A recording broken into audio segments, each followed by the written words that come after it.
Hello everyone! Ngayon ay may bago tayong aralin pero nasa week 7 pa rin tayo. Yan. So, ang objective natin for this week, illustrate by applying the following properties of addition using sum up to 20. The sum of 0 and any number is equal to the number and commutative property of addition. Bago natin ituloy ang ating aralin, balikan muna natin ang ating nakaraang aralin. So, tukuyin ang bastong number sentence o pamilang na pangungusap ng nasa larawan. Ano nga ulit ang tamang number sentence nito? Kung ang sagot mo ay A, tama ka. Number 2, ano ang tamang number sentence nito? Kung ang sagot mo ay C, tama ka. Number 3, ano ang tamang number sentence nito? Kung ang sagot mo ay letter B, 8 plus 3 equals 11, tama ka. Number 4. So kung ang sagot mo ay 5 plus 5 equals 10, mahusay. Number 5. Kung ang sagot mo ay letter C, 6 plus 4, mahusay. Ngayon, nais kong obserbahan ninyo ang pagkakaiba ng dalawa, A at B. Ano ang napapansin niyong pagkakaiba nilang dalawa? Ano ba ang napansin niyo sa A? So kung napansin niyo dito na pinagbaligtad ang addends, pero pareho pa rin ang sum, tama kayo. Dito naman, ipinlas natin ang 2 sa 0 at ang sagot pa rin ay 2.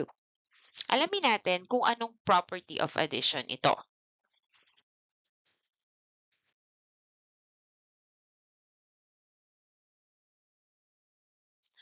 So ngayon, tatalakayin natin ang dalawang property of addition. Meron tayong tinatawag na commutative property of addition at zero property of addition. Ano ba yung pagkakaiba ng dalawang yon? Una nating talakayin ang commutative property of addition. Ibig sabihin lang nito sa addition kapag binago natin ang order ng addends, hindi nababago ang sum. Katulad nito, 3 plus 2 equals 5.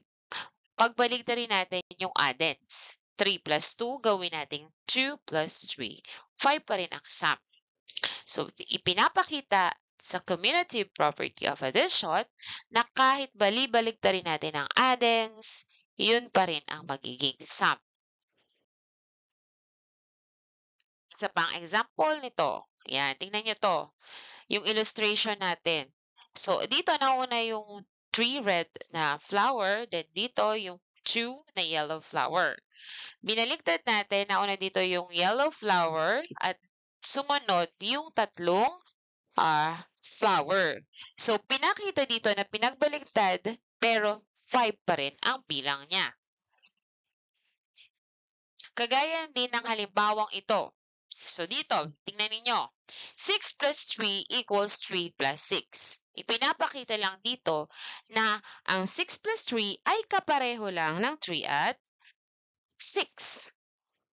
So, ang 6 plus 3 equals 9. At ang 3 plus 6 ay equals din sa 9. Yan. So, kahit mauna yung 6 o yung 3, 9 pa rin ang sum nila. So, kailangan bang magbilang kapag commutative? Hindi natin kailangang magbilang dahil babaligtarin lang natin ang addends. Yan. Tingnan naman natin yung example na to. So, dito sa una, ilang kaya yan? 9. At dito sa ikalawa ay 4. So, pagbabaligtarin natin yung 9 at 4, papalitan lang natin ng pwesto. Magiging 4 plus 9. Mauna lang isulat yung 4, kasunod ang 9. So, ito ang tinatawag nating commutative property of addition. So, di ba huwag kayong malilito dahil napakadali lang nito.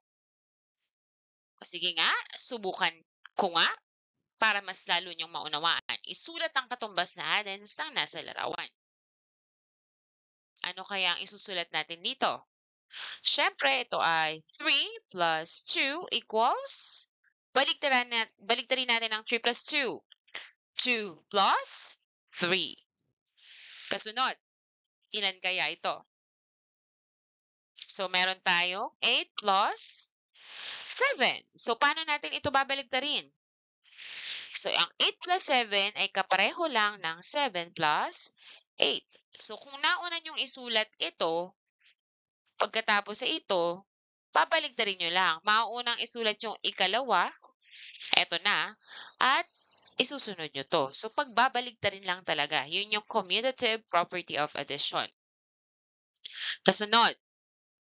So, ito ay 3 plus 1 equals 1 plus 3. Binaligtad lang natin. Kasunod. Ito ay 2 plus 8 equals 8 plus 2. Diba ang dali lang? Hindi na natin kailangan magbilang. Babaligtarin lang natin ang added. Okay, sa halimbawa namang ito, ano kaya ang ating number sentence? So, meron tayong 6 plus 10 equals, anong bilang ang isusunod natin?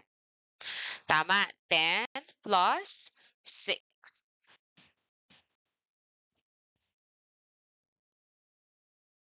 So, ngayon, suriin natin ito.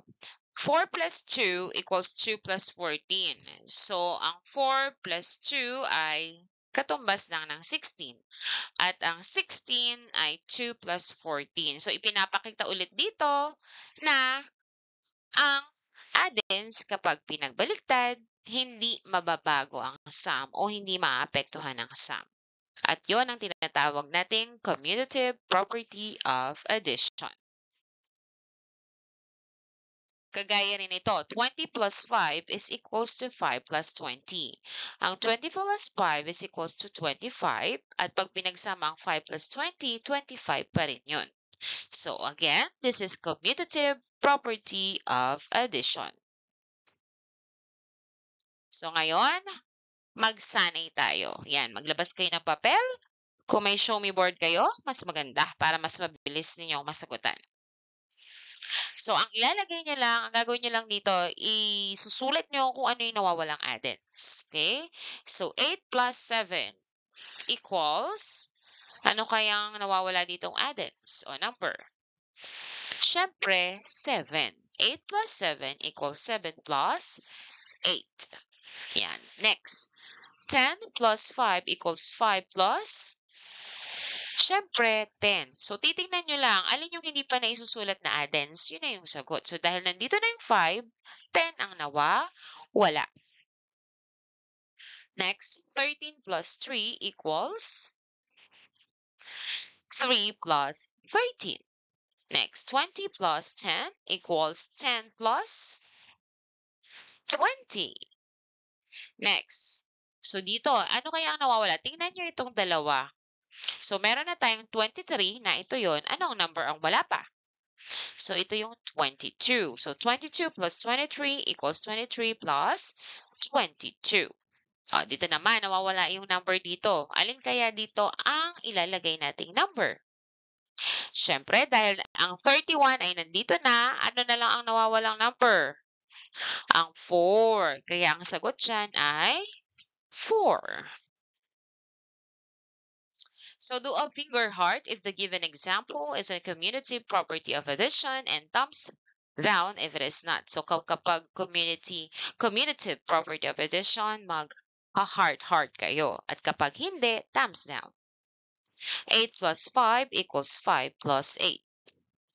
So this is commutative property of addition.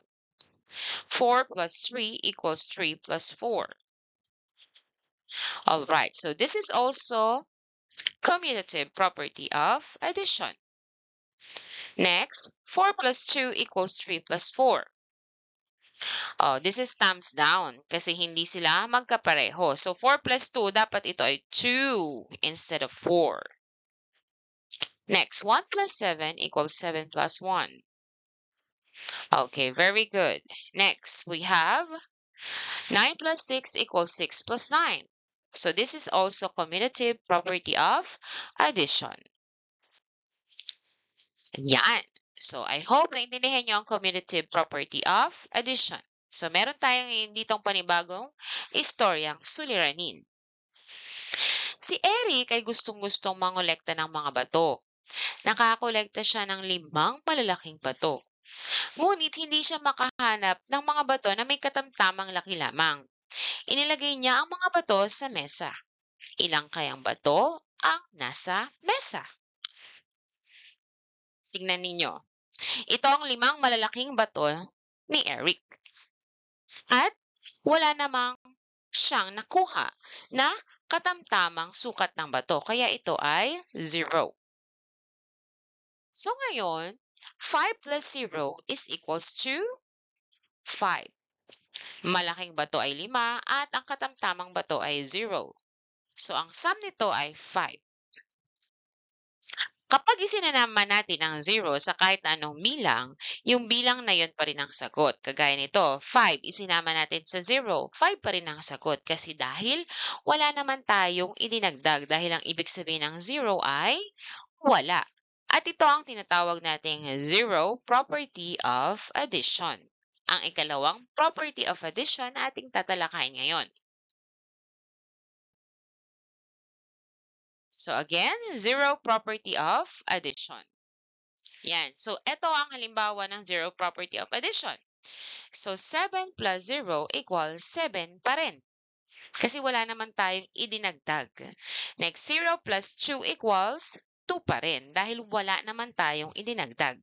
No? So dito, kung sa commutative property of addition, hindi tayo magbibilang. Dito ba sa zero property of addition, kailangan pa rin nating magbilang o hindi na? Tama, hindi na natin kailangan magbilang. Titingnan nyo lang kung ano yung bilang na ipinla sa 0, yun na yung magiging sagot. Kokopyahin nyo na lang. Subukan nga natin. So, isulat ninyo sa show me board o sa papel ninyo. 0 plus 10. Siyempre, 10 ang sagot. Kokopyahin nyo lang yung 10. 0 plus 7. Yan, 7 pa rin ang sagot. Kokopyahin nyo lang to. 0 plus 20. Siyempre, 20 pa rin ang sagot. Next, 6 plus 0. 6. 19 plus 0. Siyempre, 19. 11 plus 0. Siyempre, 11. So, hindi nyo na kailangan magbilang. Kinopya lang natin yung 6, 19 at 11 at yun na rin ang sum nila. Dahil ang ibig sabihin ng 0 ay wala. So, hindi ito mababago. Okay, so color the clouds that show zero property of addition. Alin kaya dito ang may zero property of addition? Kulayan natin. 7 plus 0 equals 7. Yan. So, nagpapakita ito ng zero property of addition. Next, 8 plus 2 equals 10. So, hindi ito kasama kasi wala itong 0. 4 plus 0 equals 4. Yan. So, tama. Kasama ito. 11 plus 0 equals 11. So, kasama pa rin ito.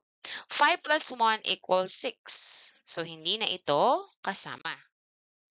Ayan. So, color the B that shows zero property of addition. Alin kaya dito? 5 plus 0 equals 5. May kulay o wala? Siyempre, meron. 8 plus 0 equals 8. May kulay pa rin. 13 plus 0 equals 13.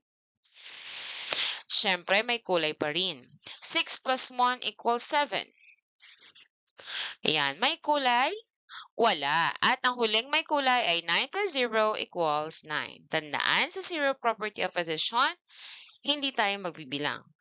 Anumang number na i-plus sa 0, yun pa rin ang sagot. So, kukopihin nyo na lang. Okay.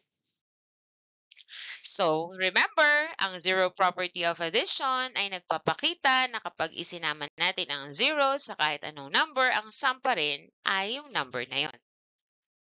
So, subukan nyo nga ito. Ayan, dito tayo sa commutative property of addition.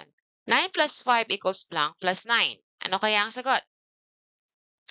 Tama, ito ay 5. Dahil wala pa ang 5, ito ang sagot. Next, 10 plus 3 equals 3 plus 10. So, kukupihin nyo lang. Ayan.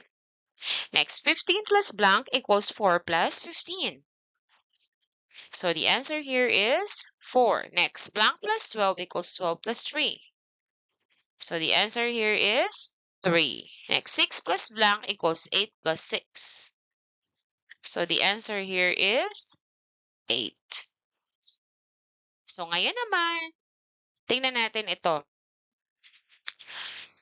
Isulat nyo ang sum dito sa ating zero property of addition. So 15 plus 0, 15. Kokopyahin nyo lang.